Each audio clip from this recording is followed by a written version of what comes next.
안녕하세요. 디지털 핑스입니다. 자, 러시아와 우크라이나의 분쟁 문제가 점점 더 격화되고 있습니다. 며칠 전에 우크라이나를 침공 중인 러시아의 세르게이 라브로프 외무장관이 25일 3차 세계대전과 핵전쟁에 대해 위험이 실제로 존재한다면서 긴장 수위를 높였습니다. 그의 이 같은 발언은 미국의 토니 블링컨 국무장관과 로이드 오스틴 국방장관이 키이우에서 블라디미르 젤렌스키 우크라이나 대통령을 만난 다음날 이야기가 나왔습니다. 로이터, AP통신 등에 따르면 라브로프 장관은 이날 러시아 국영방송과의 인터뷰에서 핵전쟁과 관련해서 위험이 실제로 존재하고 심각하다면서 과소평가해선 안 된다고 말했습니다. 그는 3차 대전에 대해서도 현재의 긴장 상황을 감안할 때 위험이 실제한다고 경고했습니다. 다만 그는 지난 1월 러시아를 포함한 UN 안전보장이사회 5개 상임 이사국들이 핵전쟁 불가론에 같은 입장을 취했다면서 이는 러시아의 기본 입장이고 핵전쟁을 막는 이 원칙을 지키기 위해서 노력하고 있다고 말했습니다. 뉴스위크는 라브로프 장관의 이번 발언은 우크라이나와의 전쟁 상황에서 러시아가 핵무기 경계태세를 강화하고 관련 능력을 부각해 러시아의 핵무기 사용 가능성에 대한 우려가 높아지는 가운데 나왔다고 평했습니다. 자, 이렇게 러시아에서 세계 3차 대전이 일어날 수 있다, 핵무기를 사용할 수 있다는 발언이 나온 이후 몇 시간이 지나지 않아서 북한의 핵 선제 타격 위협에 대해서 발표했습니다. 김정은 북한 국무위원장의 핵 선제 공격 위협과 관련해 미국은 26일 현지 시간 외교적 해결과 제재 유지라는 기존의 입장을 되풀이했습니다.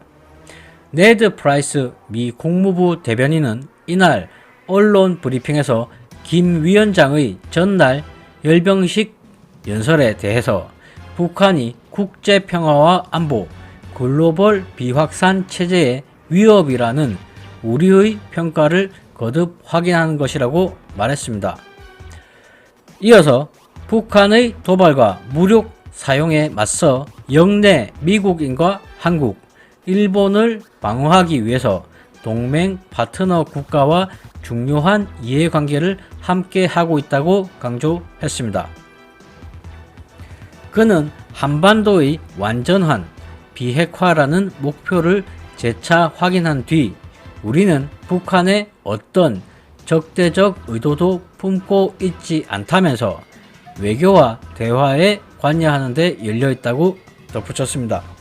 자, 이렇게 핵을 보유하고 있는 국가들은 만약에 전쟁을 하게 된다면 최후의 수단으로 핵무기를 사용할 수 있다는 것이 남아있기 때문에 이것은 국제적으로 절대로 무시될 수가 없는 그런 상황입니다.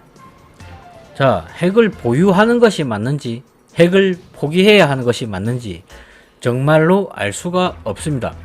과연 누가 정확한 판단을 할 수가 있겠습니까? 자, 우크라이나의 과거 사례를 한번 보시겠습니다. 1994년 12월 5일 헝가리에서 있었던 이른바 부다페스트 양해각서 서명식입니다. 28년이 지난 오늘의 상황에서 안전보장의 표현이 언급되었던 이때가 어떻게 느껴지십니까? 당시만 해도 우크라이나는 세계 3위의 핵 보유국이었습니다. 소련이 과거 우크라이나 지역에 핵무기를 집중 배치했었는데 이후 소련이 해체가 되었고 우크라이나는 그 핵무기를 그대로 떠안은 것입니다. 우크라이나가 처음부터 핵을 보유하겠다고 의도한 것은 아니었지만 어쨌거나 핵탄두 1700여 개와 대륙간 탄도미사일 등 막강한 핵전력을 갖게 되었었습니다.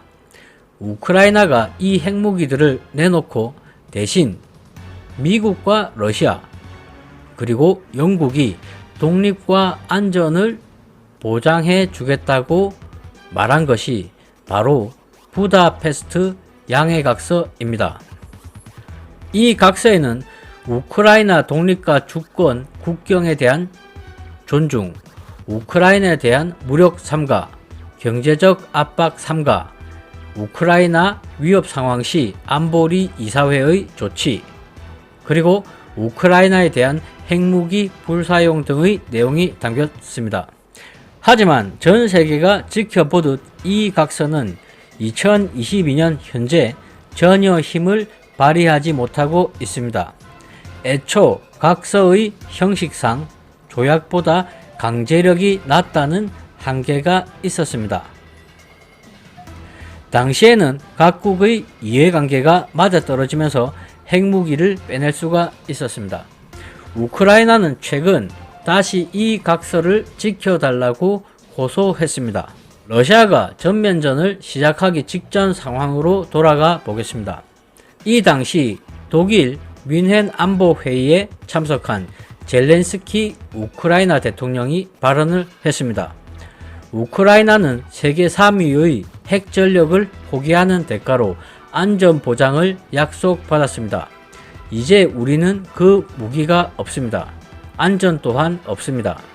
만일 또다시 회의가 소집되지 않거나 회의 결과 우크라이나의 안전보장을 위한 구체적 결정이 내려지지 않으면 우크라이나는 각서가 작동하지 않는다고 판단할 모든 권리를 가지며 1994년의 모든 결정은 의혹에 붙여질 것입니다. 자, 이러한 발언은 현실성이 높지는 않지만 어쨌거나 우크라이나가 핵을 다시 보유할 수도 있다는 메시지로 서방의 강력한 개입, 제재 이상의 조치를 요구하는 것입니다. 자, 수많은 학자들이 전쟁을 어떻게 하면 피할 수 있나, 어떻게 하면 전쟁 상황을 줄일 수 있나, 여기에 대한 연구를 많이 했습니다. 결국에 나온 결론 중에 하나는 전쟁을 피하기 위해서는 군사력, 국방력, 이 모든 것들이 준비가 되어 있어야지만 전쟁을 피할 확률이 높다고 평가했습니다. 물론 우크라이나가 핵을 포기했던 상황은 인류애적으로 보면 정말 잘한 행동입니다.